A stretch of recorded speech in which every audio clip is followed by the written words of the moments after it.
जय माता दी, भारत माता की जय, वंदे मातरम। जय महाकाली, जय महाकाली, जय महाकाली। सर्व मंगल मांगल शिवे सर्व साधिका शरण्य त्र्यंबके गौरी नारायण नमस्ते। ओम जयंती मंगलकाली भद्रकाली कपालिनी दुर्गा क्षमा शिवे धात्री स्वाहा स्वाध्याय नमस्तुते। ओम जयंती मंगलकाली बोले तो मंगल करने वाली काली भद्रकाली, इसके अलग अलग विविध रूप है। और ये मंत्र बोलने से आपके पंच देवता भी शांत हो जाते हैं और पितृ भी शांत होते हैं, महाकाली प्रसन्न होते हैं। ये मंत्र है, जनरली मंत्र यूज किया जाता है आपको कुछ प्राप्त करने के लिए, लेकिन भक्ति मार्ग सोप है, सिंपल है ये एक्चुअली, लेकिन बहुत डिफिकल्ट मार्ग है। आप अगर जय महाकाली के भक्त है तो जय महाकाली बोलते रहेगा, लेकिन ये कंटिन्यूस उच्चार करना है। और भगवत गीता अध्याय 8 में भी दिया है, आप नाम स्मरण करते रहोगे, उसको याद करोगे तो आप किसी मोह जाल में नहीं फंसोगे। ये नहीं बोल रहा कि मैं संसार नहीं करना है, लेकिन करते रहना है, दूसरे के बीच में नहीं जाओगे जो कंटिन्यूस।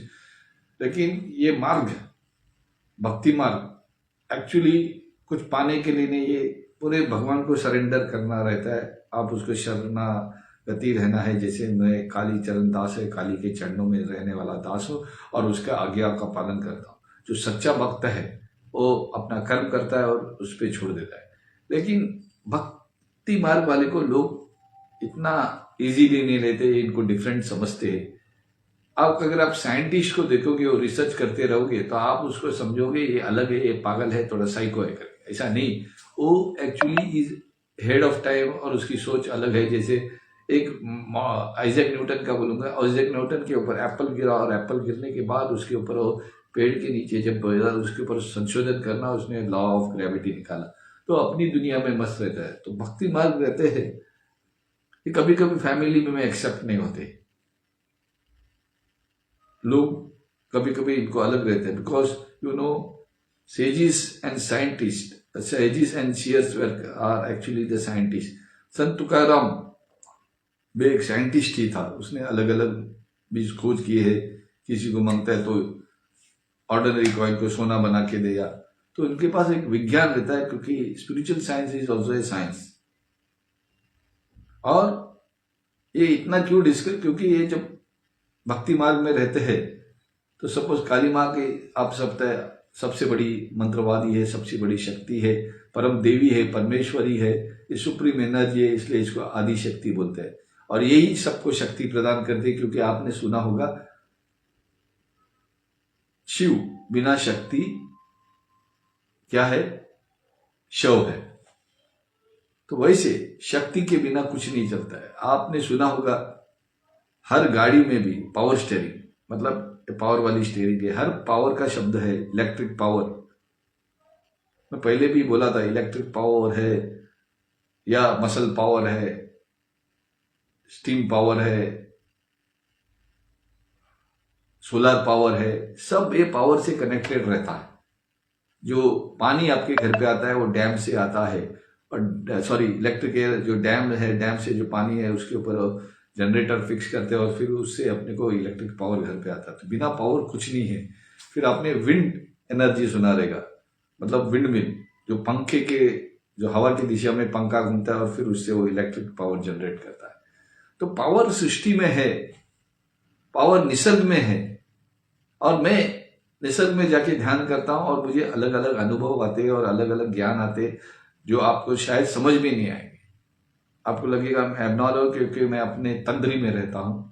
नॉर्मली मैं ऐसा बोल रहा नहीं, भक्त लोग रहते अपनी तंद्री में रहते, लोग एक्सेप्ट नहीं करते और उनका दिमाग जो है जय महाकाली, तो उनका दिमाग ब्लैंक होता है, जगह पे फोकस रहता है और उनका दिमाग खाली होने के बाद उनको नए नए आइडियाज आते हैं। जैसे एक बार मैंने स्वामी श्री रामकृष्ण परमसे का बारे में पढ़ा था, तो रामकृष्ण परमसे ने कहा था कि आप आंख बंद करके ध्यान क्यों करते हो, और मैंने भी ऐसे ही प्रयत्न किया। तो मुझे महाकाली की तीसरी आंख में देखा, तो तीसरी आंख से मुझे मालूम गिरा कि महाकाली की तीसरी आंख से मेरे को एक मैसेज आया, why do you close your eyes and do meditation, please open your eyes, see me, see my third eyes, and then you will live, then you will learn that third eye is not a destructive energy. जैसे लोगों को लगता है तीसरी आंख खोलने से सब नुकसान होता है, तीसरी आंख में एक एनर्जी रहती है, एक शक्ति रहती है। और अगर आप माता के तीसरी आंख में देखोगे तो आप एक शक्ति जनरेट करते रहोगे, इसलिए वो एक पॉइंट पे आप फोकस करते हो। इसलिए आपको अगर सही करना है, महाकाली को समझना है, तो उसकी तीसरी आंख के देख के ध्यान करो, आपको बहुत शक्ति मिलेगी, आपको ज्ञान मिलेगा, आप में एक तेज आ जाएगा, लोग आपके ऊपर आकर्षित होंगे, ऐसी ये है। लेकिन आप जब ध्यान करते हो या नाम स्मरण करते हो तो आपको तकलीफों के, क्योंकि आपके पहले जन्म के पूरे पाप निकल जाते हैं, तो पाप जाते जाते एक अग्नि की तरह होते हैं और आपको बहुत तकलीफ होती है।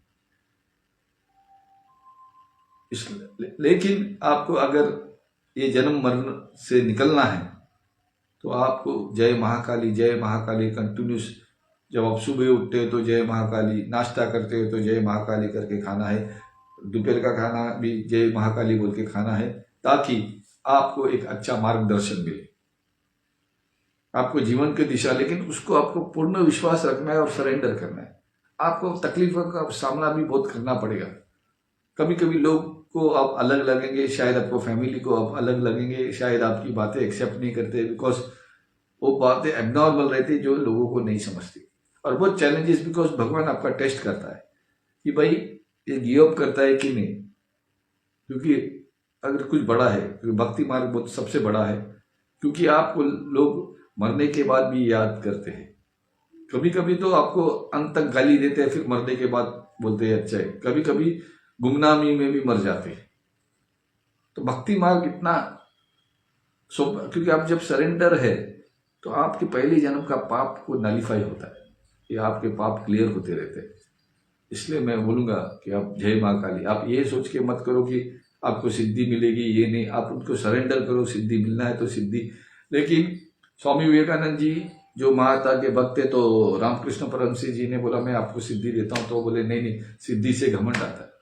तो अगर आपको सिद्धि मिली, आपकी कुंडलिनी चक्र खुल गई, तो आप घमंड नहीं करना चाहिए, क्योंकि जय महाकाली बोला तो सबसे बड़ी शक्ति है, महाशक्ति है।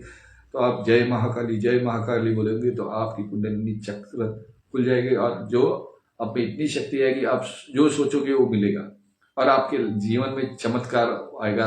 Life will become a miracles, it will be full of miracles. आपको मालूम पड़ेगा जीवन एक चमत्कार है। आपके ऊपर संकट आते हैं, लेकिन संकटों से आप कैसे बाहर निकलते हैं। अगर आप अपने 10 साल पीछे अपने लाइफ में देखोगे तो लाइफ आपका, और अभी देखोगे तो अरे मैं कहा था, मैं सोचा नहीं मैं निकलने वाला हूं, लेकिन आपको चमत्कार बचा देता। ये है शक्ति का ये। तो कभी भी मेरी बातें समझिए, simple way to attain God is just by chanting the name of God. आप चैंट कीजिए, नाम स्मरण कीजिए, जय महाकाली जय महाकाली जय महाकाली जय महाकाली। उठते बैठते जब भी आप फ्री रहेंगे तो आप इसका नाम करें, क्योंकि आप अगर काम करते हो तो अपना काम में ध्यान रखिए, लेकिन जब भी आप फ्री रहोगे या बीच में आपको समय मिलता तो जय महाकाली जय महाकाली जय महाकाली जय महाकाली बोलते रहो। आपका जीवन में चमत्कार होएगा और अंत समय आपको मोक्ष मिलेगा। अगर मोक्ष नहीं मिला तो आप अगले जन्म किसी राजा महाराज के घर पे पैदा हो जाओगे और किसी उच्च कोटि के ब्राह्मण के घर पे जन्म लोगे, और आप या संत बन जाओगे और आप दूसरे को मार्गदर्शन करोगे, आप गुरु बन जाओगे। तो मेरी ये बात समझिए, लेकिन आपको बहुत तकलीफों का सामना करना पड़ेगा।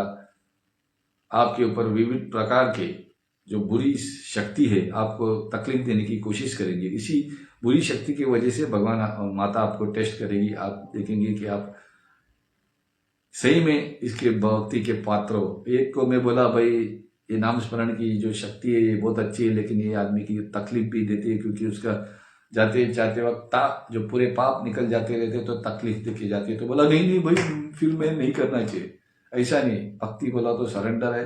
आपका जीवन में आपको यश मिलेगा, लोग आपसे आकर्षित होंगे, लोग आपके दोस्ती बढ़ेंगे, उससे अच्छी दुश्मनी होगी। जितने दोस्त होंगे उतने दुश्मन भी होंगे जो आपको खींचने को देंगे।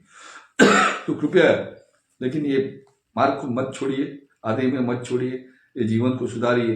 और जय महाकाली जय महाकाली जय महाकाली बोलते रहिए। जय माता दी, भारत माता की जय, वंदे माता।